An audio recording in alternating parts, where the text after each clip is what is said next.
ఈరోజు పొద్దుటూరుకి వచ్చిన మన అశోక్ మాస్టర్కి చాలా ధన్యవాదాలు తెలియజేసుకుంటున్నాను. ఈ మా బావగారైనటువంటి డైమండ్ జిమ్ బాబు, ఈయన ఇంకొకటి గోల్డ్ జిమ్ అనేది ఒకటి కొత్తగా లాంచ్ చేశారు. ఇందులో అన్ని ఎక్విప్మెంట్స్ బాగున్నాయి. హెల్త్ పరంగా ప్రతి ఒక్కటి, ఎందుకంటే హెల్త్ ఈజ్ వెల్త్.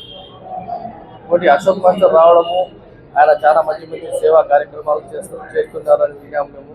ఆయన చాలా ఇక్కడ అనిమల్స్ కూడా మంచి మంచి సేవా కార్యక్రమాలు అని అవి ఏమన్నా కాలువలో పడిపోతే వాటిని తీయడము, ఇంకొకటి రోడ్డు సైడ్ ఉండే బెగ్గర్స్కి వాళ్ళకు ఫుడ్ పెట్టడము, దుప్పట్లు కప్పడము, అనాథ పిల్లలకు వాళ్ళకు చూసుకోవడము, వారికి చేయడము, ఇలాంటి గొప్ప వ్యక్తి రావడము మాకు చాలా ఆనందంగా ఉంది. ఈయనకు ఇన్వైట్ చేసిన మా బాబు గారిని ధన్యవాదాలు తెలియజేసుకుంటున్నాను. ప్రతి ఒక్కరూ తమ యొక్క హెల్త్ గురించి అవేర్నెస్ తీసుకురావాలని, ప్రతి ఒక్కరూ మన హెల్త్ కేర్ తీసుకోవాలని అందరినీ కోరుకుంటున్నాను.